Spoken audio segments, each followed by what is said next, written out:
Acho muito importante a gente abordar isso, né? O quanto o mundo acha que precisa ir salvar a mulher neste Uhum. momento no Afeganistão. É claro que vieram também alguns vídeos, né? A própria Malala também se pronunciou a respeito disso, o quanto as mulheres correm mais riscos. Eu queria saber, na sua análise, né, na sua opinião, quais são os riscos que, que as mulheres agora sofrem lá no Afeganistão com a tomada do poder do Talibã? Olha, eu acho que, em primeiro lugar, a gente precisa pensar no processo histórico que está inserido o Talibã.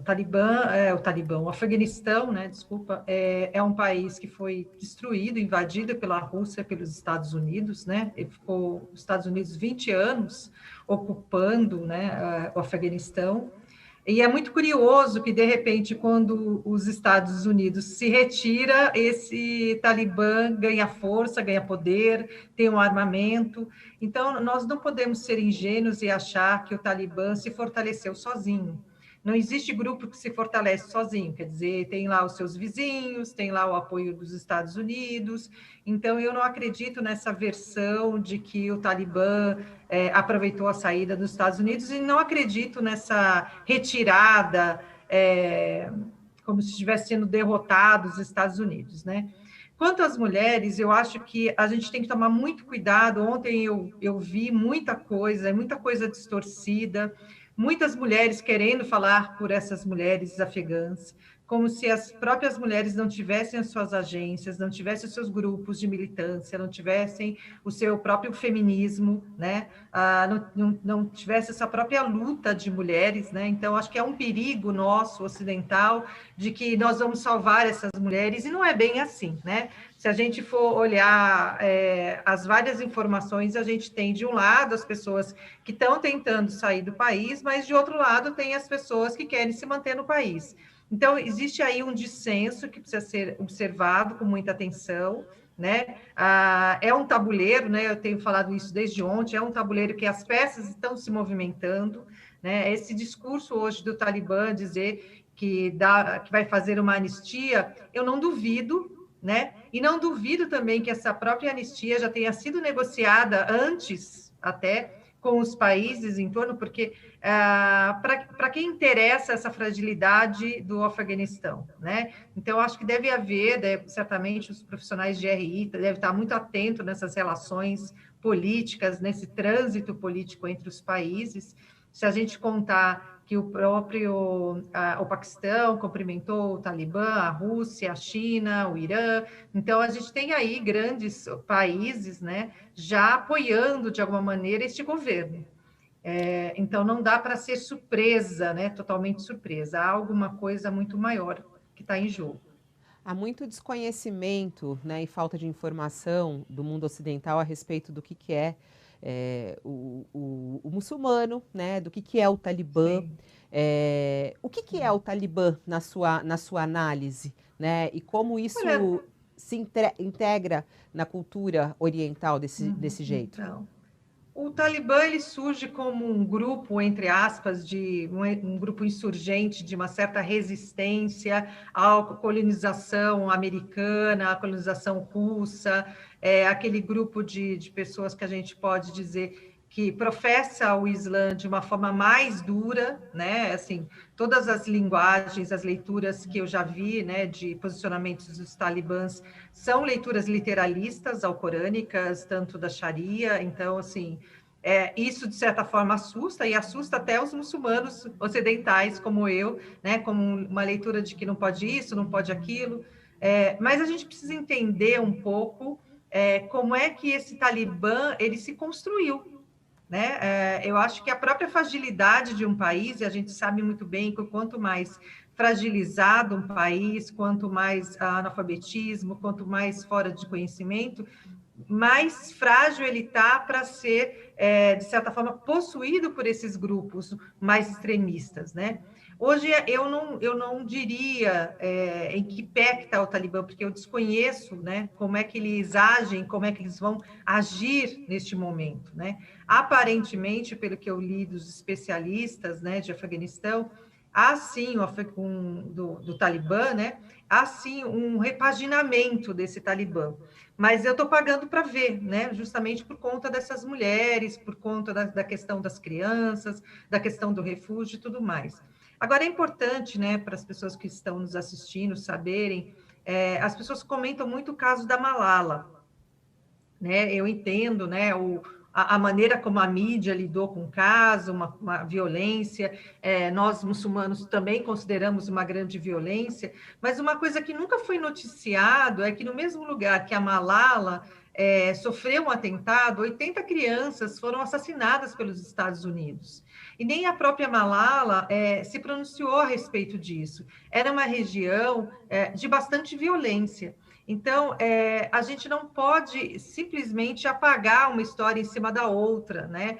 Então, a gente sempre tem leituras parciais. Ontem eu li na mídia, por exemplo, esses homens de turbante, de barba. Gente, não tem problema nenhum de estar de turbante ou de barba. Né? O problema não é esse, o problema não é a vestimenta das mulheres, se elas estão de burca, de niqab, de hijab, né? O problema é como eles lidam, né, com a questão do outro, com a questão da religião, dos ensinamentos proféticos, dos ensinamentos alcorânicos, da sua própria constituição, né, do Talibã, enquanto um país que a gente pensa democrático, uma república do Afeganistão. Então, acho que são outras questões, né? E eu vi ontem muita islamofobia, né? O que eu pude observar e assistir, e as pessoas me enviaram, era quase assim, coitadinhas das mulheres, mas através da coitadinha das mulheres, era uma crítica à religião, era uma crítica aos muçulmanos de forma muito penosa, né? Então, novamente, a comunidade muçulmana está pagando uma conta que não é dela, né? Então, de certa forma, a gente tem que tomar muito cuidado com as análises. Eu vi também uma jornalista muito famosa compartilhar um post que era assim, não vou lembrar o que estava escrito, mas precisamos tomar cuidado com as mulheres, porque elas vão, né, e um palavrão ali, cifrado e tal. E eu falei, olha, você está partindo do pressuposto que essas mulheres não têm agência, né? É isso que o Ocidente faz. Se a gente retomar o discurso da Laura Bush, né, que depois virou uma grande palavra da antropóloga Laila Abu-Luhud, né, dizendo assim, as mulheres muçulmanas não precisam ser salvas, né?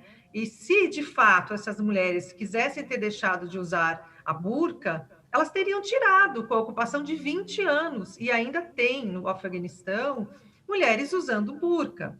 Então, a questão não é a vestimenta, a questão é muito mais profunda, é uma questão política, social, econômica. Não, o que as pessoas estão tentando fazer é moralizar, né, essa discussão e esse debate, trazer a religião para o debate. Então, por isso que está agora se surpreendendo com esse posicionamento do Talibã, que é um posicionamento político.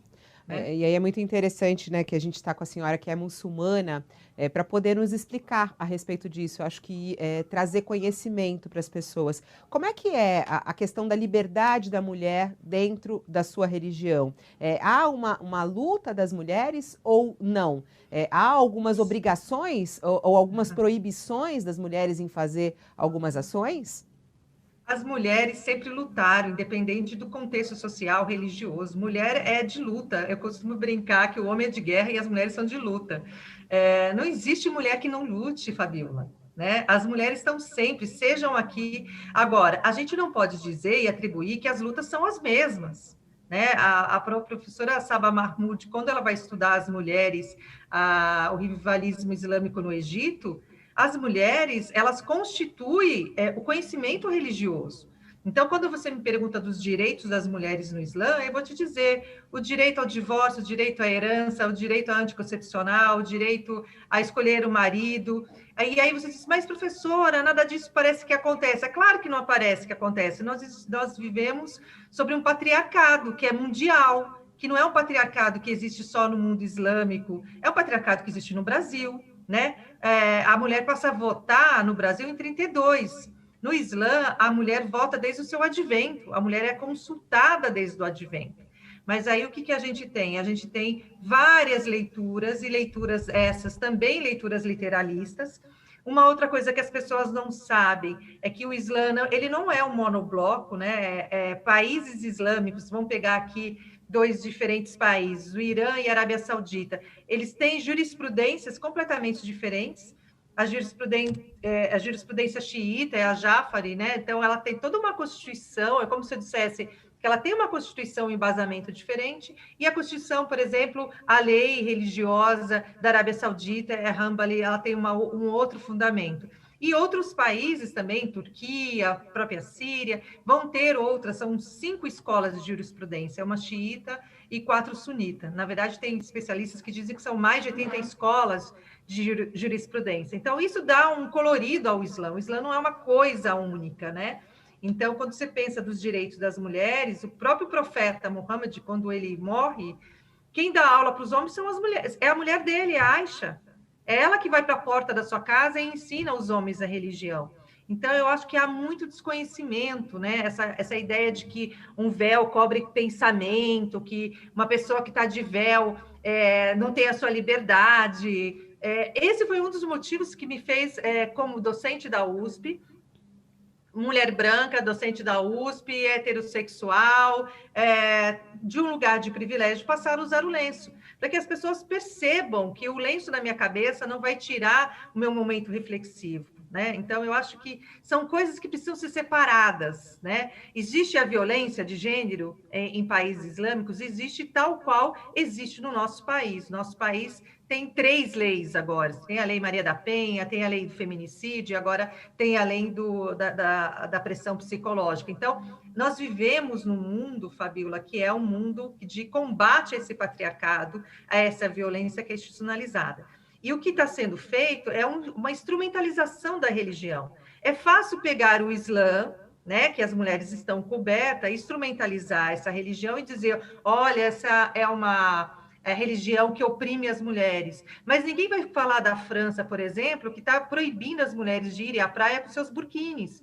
Por que eu não posso, na França, ir à praia vestida com meu burquini, que é uma roupa de praia, que é uma roupa de natação? Por que eu não posso me vestir assim? Né? Então, eu acho que isso, de certa forma, precisa virar um debate público. As pessoas necessitam conhecer o Islã antes de falar. Então, ontem eu até falei numa entrevista, olha, a gente tem muitas mesquitas em São Paulo, a gente tem mesquita no Rio de Janeiro, a gente tem mesquita em Foz do Iguaçu, a gente tem mesquita em Curitiba, enfim, quase todo o Brasil tem mesquita, tem mussalas. Procurem um sheik, né? Vá a São Bernardo do Campo, procure o sheik Ali Abduni ali na UAMI, procure o sheik Rodrigo na mesquita do Pari, procure o sheik Mohamed Bukai na mesquita Brasil, porque quando você conhece uma mesquita e você conhece os muçulmanos, você começa a entender, né, esse processo, né? E eu não estou dizendo aqui que muçulmano é bonzinho, que é tudo perfeito, mas estou dizendo que esse revés que eu vi ontem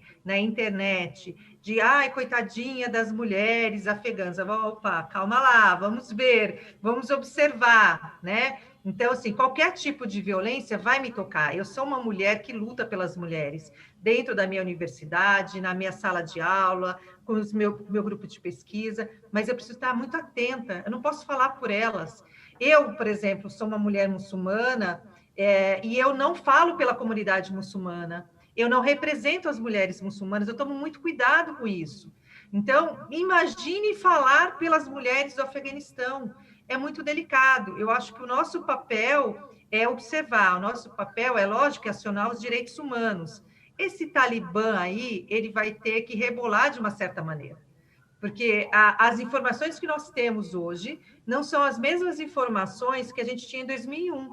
Se você lembrar, em 2001, a comunidade muçulmana, e eu já era pesquisadora naquela época, ficou muito fragilizada. Os muçulmanos foram muito perseguidos. Né? Qualquer coisa que acontece internacionalmente, a comunidade brasileira, ela toma o pato, né? Como se ela recebesse, como se ela fosse responsável por aquilo. Mas ninguém discute o colonizador, ninguém discute as invasões, ninguém discute a invasão do Iraque, ninguém fala que as mulheres foram estupradas no Iraque por soldados americanos. É só ler o texto da professora Carmen Rial, que está na revistas, estudos feministas. Então, a gente precisa realmente buscar outras informações, ler a Laila Bulhud, e não colocar o nosso feminismo, o significado de ser mulher no Ocidente, como se aquelas mulheres tenham que ser mulheres como nós. né? A gente está falando de Muito. cultura, a gente está falando de alteridade, né? Então, assim, eu torço imensamente que as mulheres não saiam prejudicadas dessa situação. Eu me assustei, realmente, fui pega de surpresa. É lógico, porque eu não estou acompanhando um pesquisador de RI, obviamente, como o professor Reginaldo Nasser, que vai lançar um livro daqui a alguns dias, ele está acompanhando a situação.